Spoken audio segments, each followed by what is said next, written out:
निरहुआ से कि अम्रपाली को लेकर जो है लुंगी डांस करें, उनके बस का राजनीति नहीं है। सांस्कृतिक विद्यालय बनौले और निरहू वहीं जाके नची हैं।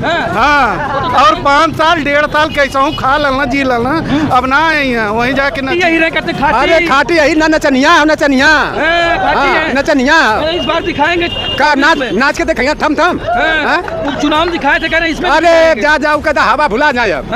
हाँ योगी जी मोदी जी अरे जोगी मोदी छोड़ा अब जा अपन भैया तो जोगी मोदी के अपन देखा यहाँ सपा तो सपा। लाल यादव जिस दिन समाजवादी पार्टी कैंडिडेट घोषित हो गया उसी दिन मैदान छोड़ के भाग गए। उसी दिन वो हताश और निराश हो गए और रोने लगे कि भेजना था तो यहाँ का भेजे, अपने घर का कहाँ भेज दिया। जी लफाजीबाज हैं, मोदी जी जुमलेबाज हैं, जुमला छोड़ने में माहिर है। नमस्कार दोस्तों, अभी हम आजमगढ़ में खड़े हैं। आजमगढ़ की सियासत गर्म है, चुनावी माहौल गर्म है और तीरंदाजी लगातार बड़े बयान आ रहे हैं। जो बड़े बड़े राजनीतिक योद्धा हैं वो मैदान में उतर चुके हैं। दो यादवों का जो महासंग्राम है वो आजमगढ़ में छिड़ चुका है। चुनावी माहौल गर्म है, तमाम जनता जनार्दन हमारे साथ आजमगढ़ के एक चौराहे पर गर्म खड़ी है। सियासत गर्म है, मोदी जी योगी जी की रैली हुई है, एनडीए गवर्नमेंट 400 पार का नारा दे रही है। वहीं सपा और कांग्रेस का गठबंधन जो है वहां से भी खेमे में हलचल है। तमाम जनता जनार्दन है, एक एक करके बात करने की कोशिश करेंगे कि आखिरकार इस बार 2024 के चुनाव में कौन किसकी बत्ती गुल कर पाएगा और कौन अखाड़े में एक दूसरे को मात दे पाएगा। क्योंकि एक तरफ दिनेश लाल यादव निरहुआ है तो दूसरी तरफ धर्मेंद्र यादव भी हैं। सियासत गर्म है, बहुजन समाजवादी पार्टी ने पत्ता नहीं खोला है। अगर वो पत्ता खोलती है तो यहाँ की जो आबो हवा है, यहाँ की जो राजनीतिक दिशा है, शायद उसमें भी कुछ बदलाव हो। लेकिन अभी जो माहौल है वो गर्म है। एक भाई साहब हमारे साथ हैं, चर्चाएं आपकी चौराहे पर तेज थी। जिस चौराहे पर हम खड़े हैं आपका नाम लोग लेने लगे। क्या बात है, क्या माहौल है इस बार आजमगढ़ में? मोदी जी आए थे, योगी जी आए थे, रैली आए थे, यादवों को साधने की कोशिश की जा रही है। कल इफ्तार पार्टी में देखे गए दिनेश लाल यादव जी, क्या कहेंगे, क्या माहौल है इस बार? दिनेश लाल यादव लगातार क्षेत्र में बने हुए हैं, जब से सांसदी पाए हैं। नो डाउट वो मेहनत कर रहे हैं और सरकार की योजनाओं का लाभ मिला है जिले को। जैसे जिले में एक राज्य विश्वविद्यालय मिला है, सड़कें सही हुई है, कानून व्यवस्था सही चल रही है। इन सब वजह से वोट का खिंचाव भाजपा की तरफ बढ़ा है। लेकिन आप लोगों को एक चीज़ पता होना चाहिए कि ये जमीन समाजवादी है। यहाँ 10 की 10 सीट समाजवादी पार्टी के पास है। तो वोटों का जो समीकरण है, और अभी जमाली जी छलांग लगा के सपा में गए हैं, तो कुल मिला के मुकाबला बहुत दिलचस्प होने वाला है। किसी भी तरफ हार जीत का जो अंतर है वो बहुत कम रहेगा और किसी भी तरफ जा सकता है। चर्चाएं तेज हैं, अकबर अमर डंपी की भी वो बसपा से दावा ठोक सकते हैं, सांसद भी रह चुके हैं। क्या लगता है कि क्या कुछ सपा के खेमे में हलचल है? क्योंकि अभी आपने बात की गुड्डू जमाली की भी, उनकी चर्चाएं हैं, एमएलसी हैं, क्या लगता है कि कितना असर छोड़ पाएंगे? व्यक्तिगत मामला है कि बहुत दिन से जिले से बाहर हैं डंपी जी, और डंपी जी इधर राजनीति से करीब 10 साल से राजनीति से उनका बहुत ज़्यादा सरोकार नहीं है। तो अब अगर बसपा को अपना क्लियर करने दीजिए पत्ता, आने के बाद पता चलेगा कि रुझान जनता का उनके प्रति क्या है। लेकिन डंपी जी मैदान में नहीं है अभी।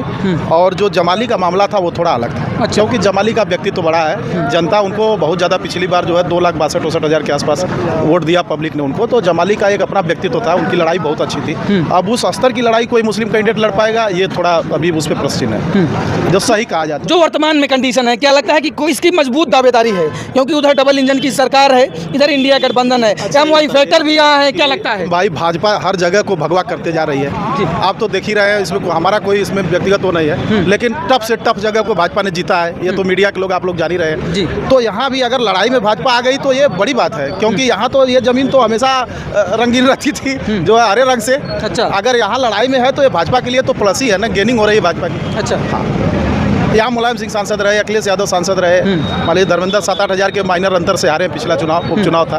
तो समाजवादी वोट तो यहाँ है, ये तो आप भी जानते हैं। अच्छा, अब यह किस तरफ जाएगा ये तो भाई समय बताएगा। अच्छा, किस तरफ जाएगा ये तो समय बताएगा। इंतजार तेजी के साथ है, माहौल गर्म है, सफेद वर्दीधारी अब दिखने लगे हैं, नेता की सुबगाहट है, चौराहे चौराहे पर निकल रहे हैं। क्या लगता है कि आजमगढ़ की जनता क्या सियासत इस बार गुल खिलाने वाली है? हम लोग तो देख रहे हैं कि चौराहे चौराहे मीडिया के लोग दिखने लगे हैं। कभी नहीं दिखते थे चौराहे चौराहे, जिस तरह से हर घंटे कोई कोई आ जा रहा है माइक लेकर के बोलवाने के लिए। तो नेता तो हमेशा दिखता है अपने क्षेत्र में। नहीं, चुनाव के समय में हलचल बढ़ जाती है, चुनाव के समय हलचल बढ़ जाती है नेताओं की। मीडिया की हलचल बढ़ गई है, नेता तो जहाँ था वहीं है। नहीं, नेता अपने क्षेत्र में बना हुआ है, जहाँ का था वहीं है। अच्छा, लेकिन मीडिया की हलचल बढ़ गई है, हर चट्टी चौराहे पर लोग माइक लेकर खड़े हैं। क्या मुद्दा है, क्या लगता है कि क्या माहौल है आजमगढ़ में इस बार? माहौल एक तरफा है।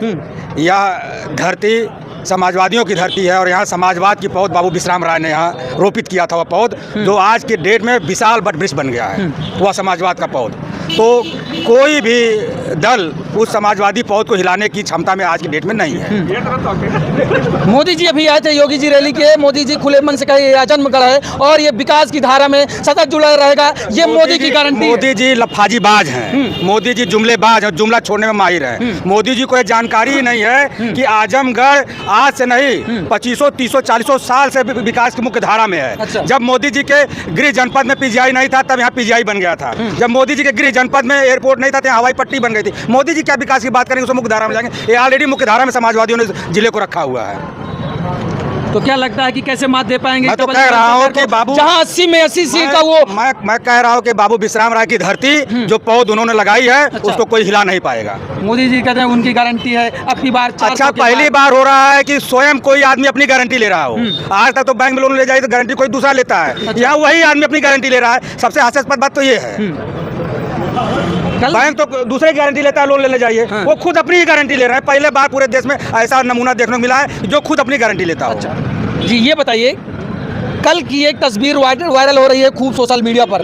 दिनेश लाल यादव एक इफ्तार पार्टी में देखे जाते हैं। सुन लीजिए पहले, इफ्तार पार्टी में देखे जाते हैं, चर्चाएं 500 लोगों की भीड़ में। वो सवाल के बाद उसका जवाब दे रहे हैं। उसके बाद वही इफ्तार पार्टी से निकले हुए लोग कहा कि जीवन में कभी भी दिनेश लाल यादव निरहुआ को वोट नहीं देंगे। वो आपके यूपी तक पे भी चला, बड़े बड़े चैनलों पे भी चला। उनकी समस्याएं सुनी उन्होंने। तो कहीं जाकर के आदमी जनप्रतिनिधि बैठ के समस्या सुन लेगा। वोटर जो वोट देने वाला वो अपनी मानसिकता जाहिर कर दिया चैनलों पे। अच्छा, गुड्डू जमाली जैसी सियासत अगर 2000 जो उपचुनाव था अगर वैसी सियासत होती है तो क्या लगता है कि हम गुड्डू जमाली साहब को धन्यवाद देना चाहते हैं कि उन्होंने सटीक समय पे जब उनको आभास हो गया कि पूरे देश में अल्पसंख्यकों का उत्पीड़न हो रहा है, दलितों और वंचितों का शोषण हो रहा है, संविधान खतरे में है, लोकतंत्र खतरे में है, तो गुड्डू जमाली साहब ने जब देखा कि पूरे देश में, पूरे उत्तर प्रदेश सिर्फ एक पार्टी समाजवादी पार्टी और उसके मुखिया अखिलेश यादव लोकतंत्र की रक्षा करने के लिए आगे बढ़े हुए हैं, तो उनका साथ देने के लिए समाजवादी पार्टी ज्वाइन करने का काम किया। हम उनका बहुत बहुत धन्यवाद देते हैं। योगी जी तो कहते हैं दलित विरोधी हैं, सपा वाले दलित विरोधी हैं, अम्बेडकर नगर में खुले मंच से कहते हैं योगी जी। योगी जी कह रहे हैं ना, हम तो कह रहे हैं कि दलित हमारा भाई है। वो तो योगी जी बहुत कुछ कहते हैं। योगी जी साफ छछुंदर कहते हैं पिछड़े दलितों को। पिछले चुनाव में साफ छछुंदर कहा था पिछड़े दलितों को, तो योगी जी भी बहुत कुछ बोलते हैं।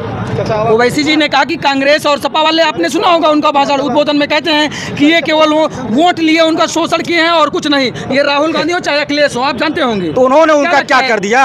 अगर राहुल गांधी और कांग्रेस ने शोषण किया है तो उन्होंने क्या कर दिया है? अच्छा। जो राहुल गांधी और कांग्रेस ने आज़ादी के बाद संस्थान बनाए थे पूरे देश में, धीरे धीरे करके सबको बेचते जा रहे हैं।